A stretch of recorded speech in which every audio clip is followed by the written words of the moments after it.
She says to me when I'm graduating from high school, she says, life is like a ladder. If I'm going to be the first tier, then you're going to be the second. And I say, what do you mean? She says to me, I read somewhere that Carleton College was the Harvard of the Midwest. I'm going to go to Hamlin so you can go somewhere better. And I couldn't say no because when I was a little kid, she once, her English teacher gave her tickets to the Guthrie Theater. And she came back home and she knocked on the bathroom because I was in the bathroom. And she said, do you know that acting happens in life, not just on TV? The first time she went to a good restaurant with one of her teachers, she ate with a silver spoon. She came back home and she put my mom's silver coin on our tongues. And she goes, that's the taste of silver in your mouth. Don't be shocked when you eat with your first silver spoon.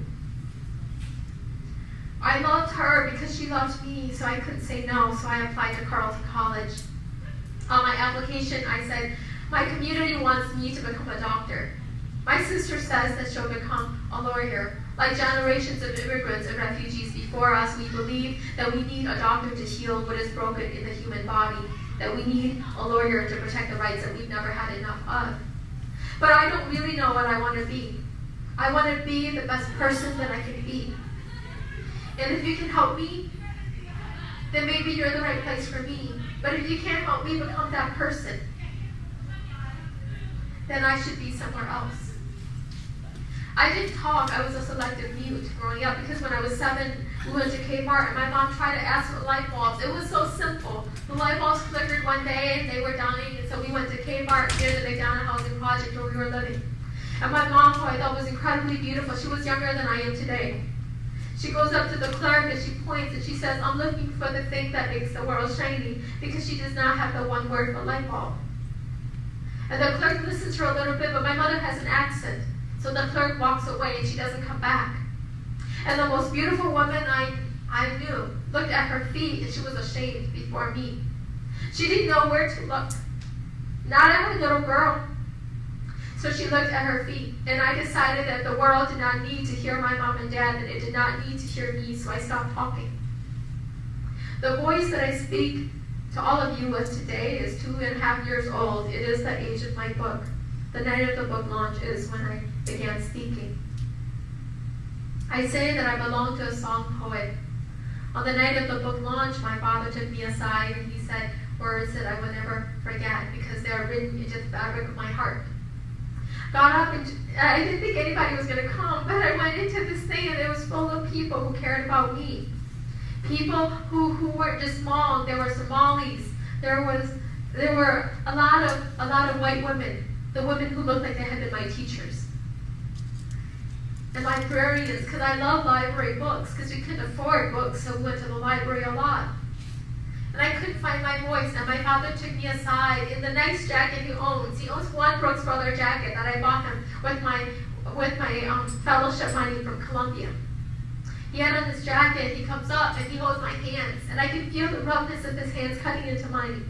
And my father says to me, if Hmong tears can reincarnate, then the world remain in our sorrow, but they cannot, so they can only green the mountains of Pupia. But your words, if you speak, and if the winds of humanity blow in the right direction, then our lives were not lost. You have to speak. And so I speak.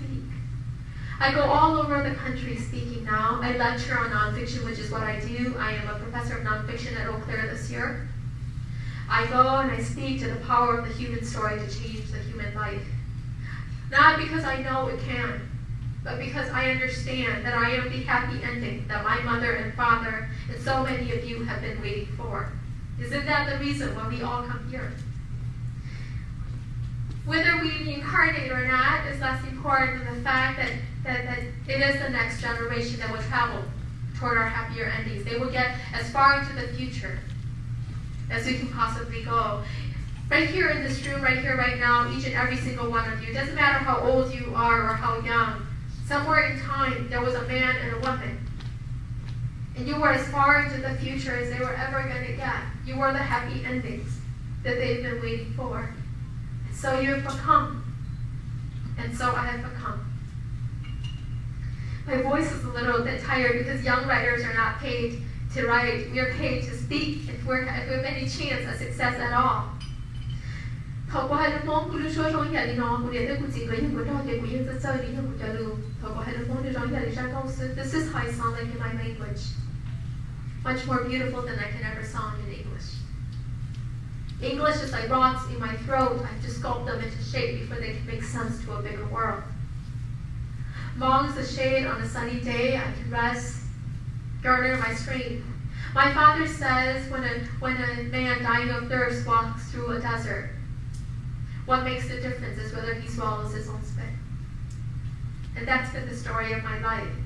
I cannot stand here before you and say I'm unlucky because I'm one of the luckiest young women you will ever meet. How else do you take a kid from the refugee camps of a nation, raise her in the projects of another nation, give her one of the best education that money can buy, and unleash her into the world to do work that she believes in? Because when I come and speak in groups like this, I don't come with speeches in hand. I'm not interested in presenting the best face of me. I want you to see into the transparency of a human heart striving because she believes. I want you to understand that I'm not looking for agreement or disagreement. If I'm any good at all, then I write to the fabric of your being. I may not be writing on paper right now, but my daddy says that my words will be meaningless if I do not touch the human heart. My father says that my words must write themselves into human memory.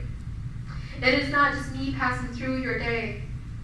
It is me having an opportunity to build stake into the heart of who you are, so that when you walk out these doors, you walk with more understanding inside, not only for my own story, but for your own. We talk so often in immigrant and refugee circles about this thing called the American dream. The American dream is standing before you right here, right now. It's sitting in the heart of who you are. And that is the reason why I came. Not because I know what I'm talking about, not because I'm not afraid of making mistakes, because one day when I become an older woman, if I'm so lucky, I know I will see the folly of my convictions. In my heart, I understand that no matter what kind of mistakes I make tomorrow, that the work I do today stands. The mistakes of tomorrow can never erase the work of today. And so today I'm here.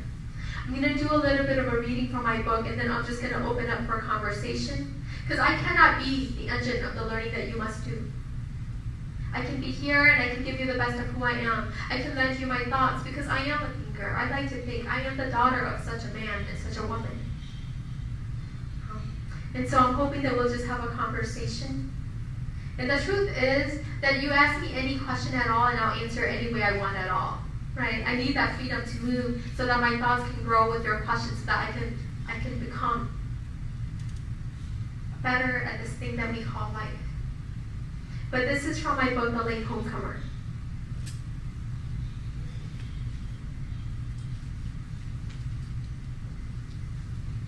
And it's exciting because in 2009, the book comes out in 2008. I'm 27 years old. Barnes and Nobles and Borders didn't want to carry it in store because they didn't think that it was commercial enough. But in 2009, it wins. It's the first Minnesota author book to have ever won the Minnesota Book Awards.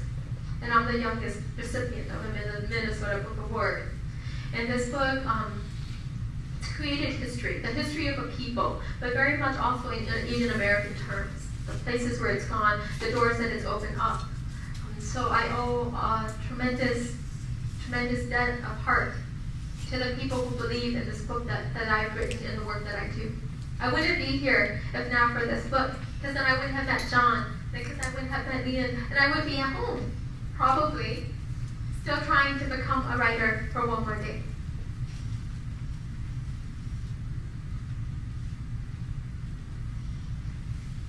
This book was written for my grandmother, Jun Lee, who never learned how to write, to my baby brother, Maxwell Huida, who will read the things that she never wrote. And it begins with an epigraph. This is for my father.